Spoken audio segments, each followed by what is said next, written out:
시편 74편입니다. 아삽의 시이며 마스길입니다. 73편에 이어 시편 3권에서 두 번째로 나타나는 아삽의 시입니다.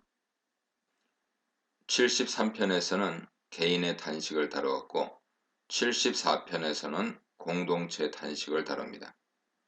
73편에서는 성소에서 문제 해답을 얻었는데 74편에서는 그 성소가 회파된 아픔을 다룹니다. 1절입니다. 시인은 하나님께 대한 질문을 매우 직접적인 형태로 외치며 시작합니다. 주님께서 우리를 버리셨다고 선언한 후 그런 하나님 행동을 주의 기르시는 양을 향해 진노의 연기를 뿜으시는 행동이라고 묘사합니다. 즉, 시인 생각에 하나님의 행동은 도저히 받아들일 수 없는 것으로 판단된다는 의미죠. 언약의 하나님이시라면 언약 공동체를 향해 진노의 연기를 뿜으실 수 없다는 것입니다. 그렇다면 하나님의 행동이 어떤 것이기에 시인이 이런 강력한 시적 언어를 사용하게 되는 것일까요? 그 내용들이 2절로 11절에 차례로 서술됩니다. 2절, 3절 상반절입니다. 시인은 1절에서 외친 하나님 행동에 대한 이미지를 조급하지 않게 그러나 강력하게 서술해 갑니다. 2절에서 시인은 하나님께 또 다른 행동을 하실 것을 요청하기 시작합니다. 하나님은 주의 회중, 즉 에다를 기억하셔야 한다고 요청합니다. 에다는 하나님께서 옛적에 얻으신 회중이고 주님께서 직접 구속하셔서 주님의 기업의 지파로 삼으신 회중입니다. 구속 그리고 기업이라는 단어는 언약관계에서 주로 언급되는 표현들이므로 2절 내용은 고난을 당한 회중이 곧 언약 백성인 것을 기억하셔야 한다는 의미입니다. 2절 하반절은 이것이 바로 시온산입니다 라는 어법을 통해서 하나님께서 공동체를 돌아보셔야 한다는 사실을 강조합니다. 3절 상반절에서 시인은 시온산을 영구히 파멸될 곳으로 묘사하고 있습니다. 3절 하반절 8절입니다. 2절, 3절 상반절 단어는 3절 하반절부터 본격적인 공동체 고난에 대한 묘사로 이어집니다. 즉, 3절 하반절로 8절에 나타나는 고난에 대한 묘사는 2절, 3절 상반절의 탄원에 대한 근거입니다. 3절 하반절에는 원수라는 단어가 나타납니다. 여기서 원수가 누군지는 분명하지 않죠. 이스라엘 역사상 원수들이 성소를 회파한 사건이 어떤 사건인지에 대해 여러 해석이 존재합니다. 대개 세 가지인데요. 첫째는 주전 586년 유다 멸망 사건으로 성소를 예루살렘 성전으로 해석하는 경우. 둘째는 주전 722년 북왕국 이스라엘 멸망 사건으로 성소를 북왕국 여러 우상 제단들을 해석하는 경우고요. 셋째는 주전 2세기에 이스라엘 전역의 회당들이 회파된 사건으로 해석하는 경우입니다. 73편 저자가 아삽인 것을 기억하면 첫 번째 경우, 즉 성소를 예루살렘 성전으로 해석하는 방식을 취하는 것이 가장 적절합니다. 3절 하반절은 1절의 외침, 2절, 3절 상반절의 탄원이 이방의 군대가 여호와의 성전을 회파한 충격적인 사건을 선언하고 있다고 해석하는 것이 좋습니다. 이어 4절, 7절은 원수들의 성전 회파를 점층적인 심화 기법으로 묘사합니다. 4절에서는 대적들이 모에드 가운데서 떠들었다고 말합니다. 모에드는 하나님이 지정하신 시간과 장소를 모두 의미할 수 있는데 그 의미는 다음 구절에서 더 설명되죠. 원수들이 행한 악은 여호와의 모에드에서 자신의 소리를 높인 것이며 여호와의 깃발을 내리고 자신들의 깃발을 대신 세운 것이고 도끼를 들어 삼림을 베는 것처럼 성소의 모든 조각품을 쳐서 부순 것입니다.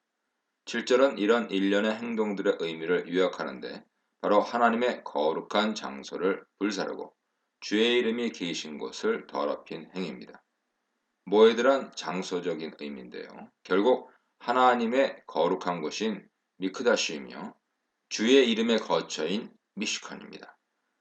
대적들은 주님의 이름이 거하는 곳인 성전을 회파했습니다.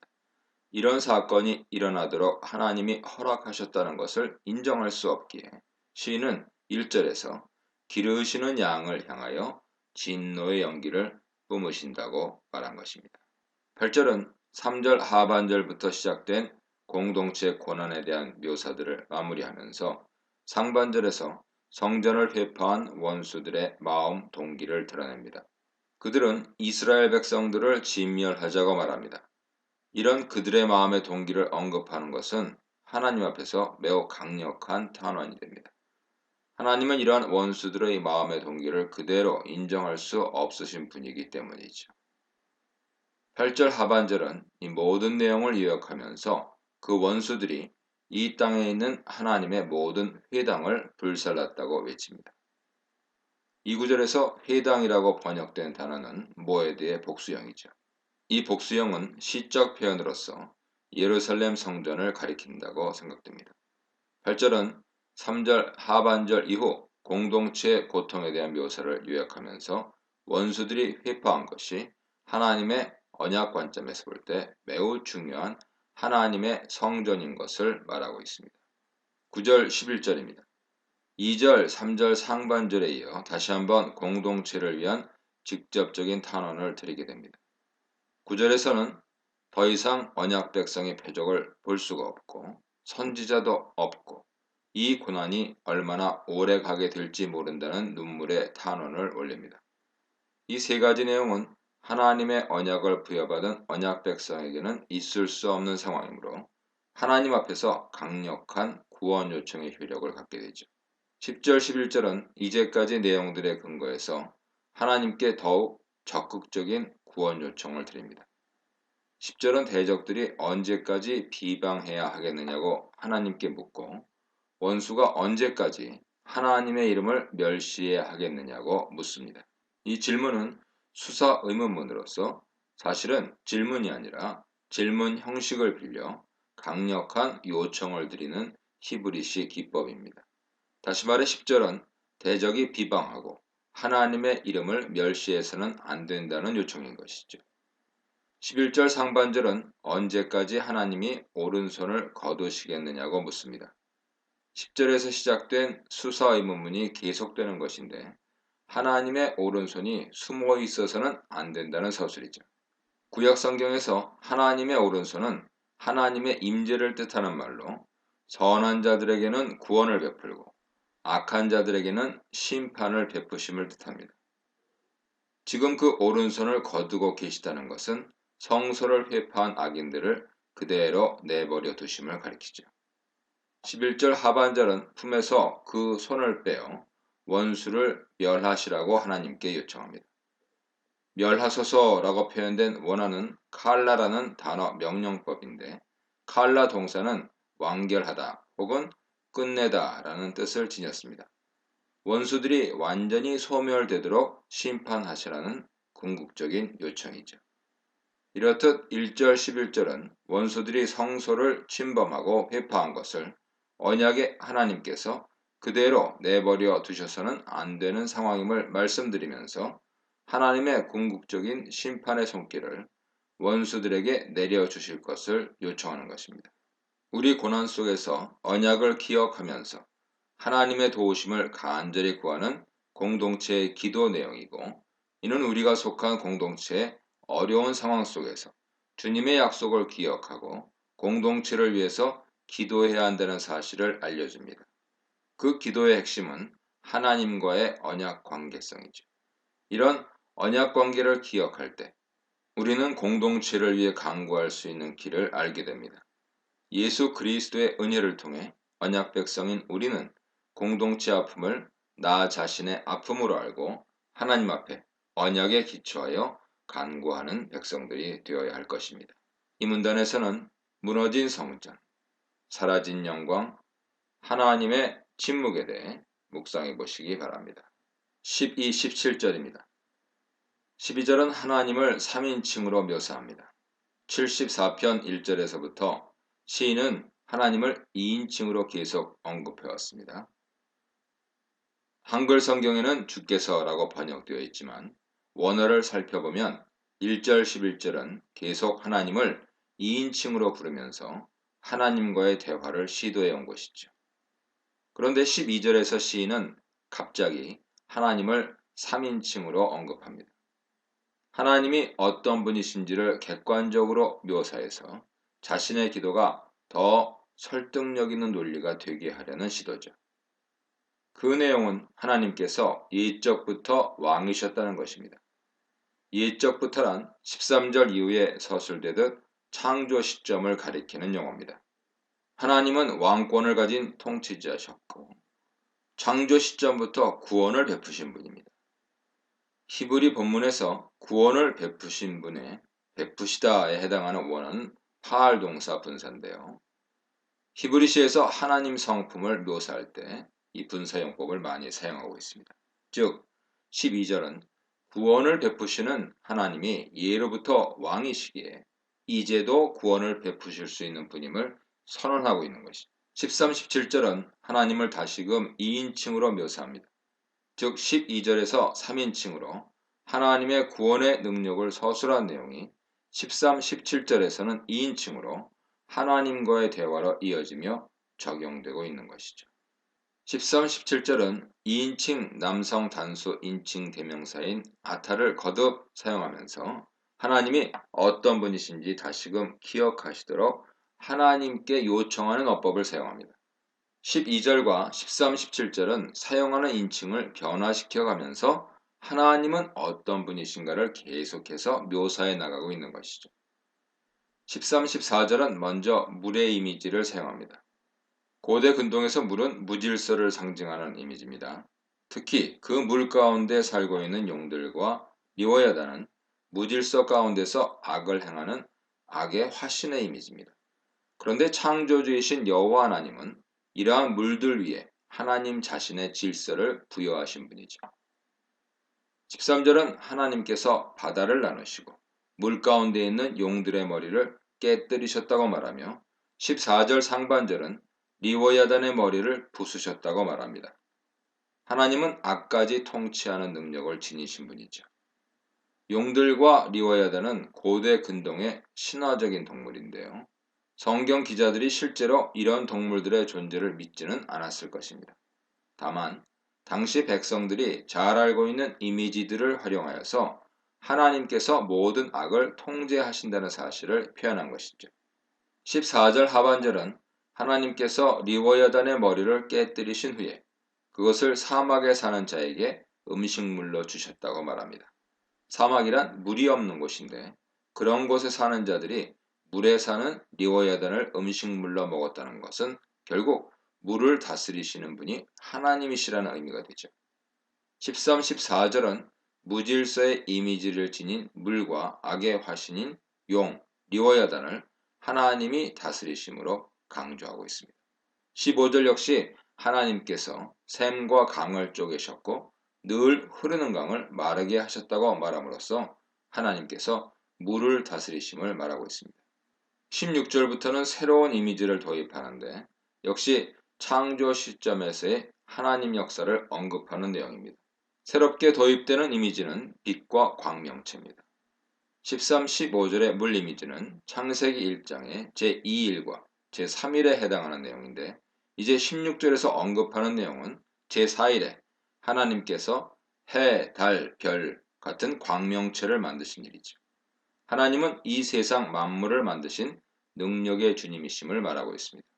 17절은 하나님께서 땅의 경계를 정하신 일과 여름과 겨울 등의 계절을 만드신 일을 언급합니다. 땅의 경계를 정하셨다는 것은 제3일에 바다와 육지를 나누신 일을 다시금 가리키고 있고 여름과 겨울을 만드셨다는 것은 창세기 1장에 자세히 묘사되지는 않았으나 이 세상의 모든 일들을 하나님이 다스리심을 표현한 내용이라고 이해할 수 있습니다. 18, 23절입니다. 74편의 시인은 12, 17절에서 하나님을 창조 능력을 지니신 분으로 묘사했습니다. 이제 18절 이후에는 12, 17절 내용을 근거로 창조의 능력을 지니신 여호와께서 시인의 공동체를 구원해 주셔야 한다고 말합니다. 18절은 그런 탄원의 첫 내용으로 기억하소서라는 명령형 어법을 구사합니다. 여호와께서 기억하셔야 하는 내용이란 원수들이 주를 비방하고 우매한 백성이 주의 이름을 능욕했다는 것인데, 앞서 74편 1절 11절에 언급된 내용들의 요약입니다. 19절은 가난한 자를 언급함으로써 새로운 이미지를 도입합니다. 가난한 자란 사회적으로 억압받는 자죠. 하나님의 언약 공동체에 속한 사람들은 누구나 하나님이 주신 기업을 받아 누릴 권리를 가지고 있는데, 여러 상황 때문에 자신이 가진 권리를 빼앗기게 되는 경우가 많았습니다. 가난한 자란 바로 그런 경우를 당한 사람을 가리키죠. 특별히 힘을 가진 권세자들에 의해 억울하게 땅이나 삶의 권리들을 박탈당한 경우들을 가리킬 때도 많았습니다. 19절에서 시작된 가난한 자 이미지는 21절까지 계속됩니다. 20절은 땅의 어두운 곳에 포악한 자의 처소가 가득하다고 말함으로써 포악한 자들이 언약 공동체의 다른 사람들을 억압하고 그들의 재물을 빼앗아 그들을 가난한 자로 전락시켰다는 사실을 보여줍니다. 21절은 하나님께서 그런 학대받는 자, 가난한 자, 궁핍한 자들을 구원해 주셔야 한다고 기도합니다. 19, 21절 중심에 언약이라는 개념이 나타납니다. 포악한 자가 가난한 자를 핍박하는 사회는 하나님의 언약이 깨뜨려진 사회인 것이죠. 이제 13, 17절과 18, 21절을 연결해 보면 창조 능력으로 악을 통제하시는 하나님은 언약 공동체 안에서도 그 능력을 발휘하셔서 악인들을 심판하시고 가난한 자들의 삶의 복을 회복해 주셔야 한다는 기도가 드려지고 있다는 맥락을 파악할 수 있습니다. 그렇다면 가난한 자를 핍박하는 포악한 자들이란 74편 문맥에서 누구를 가리킬까요? 당연히 1절 11절의 탄원과 연결해서 이해해야 합니다. 포악한 자란 예루살렘 성전을 침략해서 그 성전을 회파한 원수들을 말하며, 가난한 자란 그러한 원수들에 의해 고통당하는 이스라엘 언약 공동체를 의미합니다. 하나님께서는 창조 능력을 지니신 분이기에 언약을 기억하사 원수들을 물리쳐 주셔야 한다는 기도의 흐름이 되는 것이죠. 마지막으로 22, 23절은 하나님을 향한 그동안의 모든 탄원을 정리 요약합니다. 22절은 하나님께 자신을 위한 변호를 해달라고 요청합니다. 하나님께서 구원의 능력자심으로 악한 자들을 심판하시는 분이심을 보여달라는 강력한 기도를 드리는 것이죠.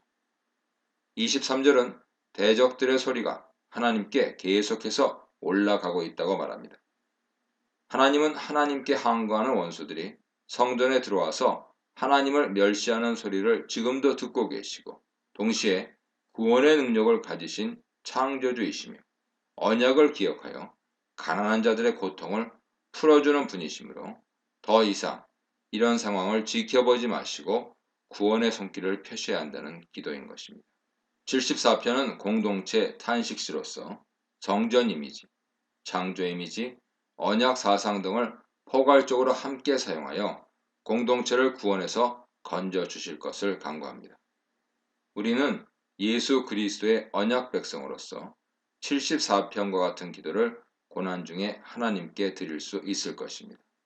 창조주이시고 언약주이신 하나님께서 하나님의 때와 방법을 따라 우리의 기도에 그분의 능력과 지혜와 언약의 사랑을 따라 응답하여 주실 것이기 때문입니다. 이 문단에서는 역사를 주장하시는 하나님, 혼돈을 이기고 질서를 만드시는 하나님, 약한 자를 구원하시는 하나님에 대해 묵상해 보시기 바랍니다.